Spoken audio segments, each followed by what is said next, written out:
Regardless of your income, would you rather have a net worth that looks like this chart here or like this one here? Today we're going to talk about the one you'd probably prefer, which is the one that's climbing up to the right, and give you some excellent advice from these two great books. One's an old one and one's a recent but instant classic. Then we're going to talk about how to lay this out in the most simple budget ever, and I'll give you some resources in the description on how to do that. So I was watching this episode of Chris Williamson's podcast with Caleb Hammer as a guest, and Caleb has excellent financial advice. He has a very funny show. And one of the things that he says all the time is that you need an emergency fund. Now, Chris asks Caleb, what's one of the biggest misconceptions that people have that end up getting them into debt? And to paraphrase, what Caleb says is really good. He says people look at emergencies as the way they get into debt.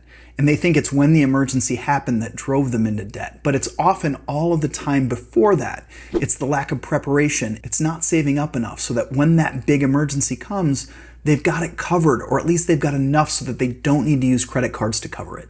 But what if you don't have anything saved right now? And what if you're on a lower income and it's very tough to get by from pay period to pay period? And look, I'm not just going to tell you to eat ramen all the time. By the way, the worst thing about ramen, not the sodium, it's this, 2 servings per container, just 1 pack. I think we all know this is not 2 servings. This is 1 serving. Just saying, that's dumb. I actually like this stuff. I had some yesterday. Sometimes I put my own eggs in it. What I'm going to say today allows you to spend your money however you want to, but it just makes sure that it's purposeful. So let's go to the first book. This one's one of my favorites ever. It's called The Richest Man in Babylon. One of the first principles we come across in this book is a part of all you earn is yours to keep. It should not be less than 1/10, no matter how little you earn. It can be as much more as you can afford. Pay yourself first, and you can see that over here. Then it says, do not buy from the clothes maker and the sandal maker. You're going to find in this book that there's a lot of kind of old language, and, it's supposed to be about Babylon. It's the richest man in Babylon. But it makes it even more fun to read. So regardless of the clothes maker or the sandal maker, pay yourself first. And the way I interpret this is that if you think about what wealthy people have that no one else has, it's money. And I don't mean to say that to sound overly simplistic. What I mean is that when you pay yourself first, you're setting aside an amount of money and you're saying, I will never touch this again for any purpose. Now, maybe down the line, you're going to invest it. Maybe it will be there in case of a terrible emergency, but the intent of that money is to just be a pile of money for you. It's to grow wealth. And what the author is saying is to pay yourself first into that pile of money so that it continues to grow and become your wealth. We're not talking about retirement savings. We're not talking about earmarking it for a college fund. We're talking about just having money for the sake of having money and then allowing that to grow later on. That's principle number 1. Here's the second book. Okay, this book is You Need a Budget by Jesse Mecham. And what I want to show you today comes from chapter 2, rule 1, give every dollar a job. What he's saying is, give every dollar a job sounds simple enough, and it is. Just check your bank account balance and assign a job to every dollar you own. You're officially budgeting the moment you start doing this. And with every job you assign, you're answering the question, what do I want my money to do for me? Now, again, this sounds simple enough, but so often we get into the habits of just saying, I have so much that I have to spend on things like rent and utilities, and the rest of it I can just be free with. And one way to interpret what Jesse Mecham is saying here is give every dollar a purpose, even the dollars that you have left over after every paycheck. Create a budget. So next, what I want to do is show you in an actual model how this works. And we're going to go to that model now. The model in front of us is very simple. This is someone that works at a sandwich restaurant, and you can see the paycheck coming in, making $16.50 an hour in Worcester, Massachusetts. That comes out to about $1,089 net per paycheck, and you can see their expenses right here. They're pretty smart. They have a roommate. You can see they're paying half the rent, half the utilities. They have a gym membership. They've got a cell phone that's not too expensive, home internet, and Netflix for a subscription. And they only have to pay for half of the internet and Netflix. But here's what's interesting. This is very common. If you look at what they spend every pay period on food, gas, and entertainment, they are spending everything that's left. To some people that might sound silly, but this is exactly what Caleb was talking about in that interview. They're spending everything that they have left because it's there. In the July 10th pay period, they have $964 left. They won't have anything left after they're spending in the next pay period.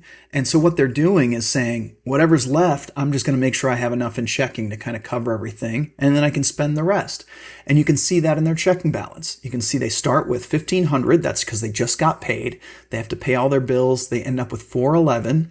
And then the next pay period after everything, $405, then $405 again. And that just continues on forever. They're getting paid, they're covering all their bills, and they're just spending what's left. And notice here, they're spending about $960 every 2 pay periods. So call it every month, even though they have a biweekly paycheck. So now let's make one simple change that has to do with the 2 things that we talked about. So starting with the richest man in Babylon, we're going to go to a model that looks just like this one, but we're going to change this to one where they actually have a savings account. So take a look with me. Everything is exactly the same. The income, the expenses, everything's exactly the same, but there are 2 differences. The first thing is they've gone with the advice to say no less than 10% of every paycheck. We're going to say $109 is a pay yourself first fund. It's going to savings no matter what. That's their pile of money that they intend to keep forever. And then the other thing that they're doing was from our second book, the You Need a Budget book. And what they're saying is, I want to give every dollar a job, and I'm going to dedicate a specific amount of $410 every pay period that's going to go to food, gas, and entertainment. And look, they can have it flow between food, gas, and entertainment a little bit, but they're saying limit myself to $410. And when I do that, what's going to happen over time? And keep in mind, we were only spending about $960, the leftover amount, every 2 pay periods in the last model. You can see that right here. And now in this new model, we're spending about $820 every 2 pay periods. So it's a small enough amount that it's not going to be a huge change in behavior. We're just saying every time I get paid, $410 can go to these things. But let's look at the massive difference in net worth between these 2 strategies. We have this chart that's going to show us the difference. And if I put both of these models on the chart and compare them, you can see at the bottom there's a gray line, and you can see it climbing. So here in July 2027, about a year from now, the person spending everything from the paycheck has $382, and the person with the savings it's really close to $4,000 saved. A year after that, we've got $345, the person that's just spending it all, and close to $7,000 for the person that's saving. And when we get all the way out to 5 years, we've saved $17,000 instead of $273. And if you want to take it out to 10 years, we can do this with this chart.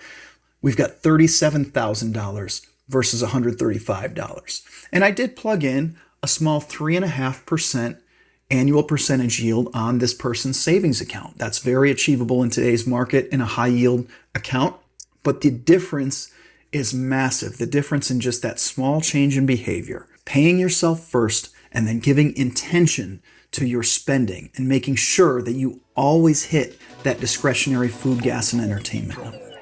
So first I'd say go forward and read these books, and also take this advice and let me know in the comments how it's going. Are there challenges in trying to limit your spending? Was it challenging to try to pay yourself first and not be able to spend that amount? And also let me know about future scenarios that you'd like to see. If there's a specific position that you're in or you'd like to help somebody out with, I can model it out here and we can see the results. Thanks for watching. I'll see you next time.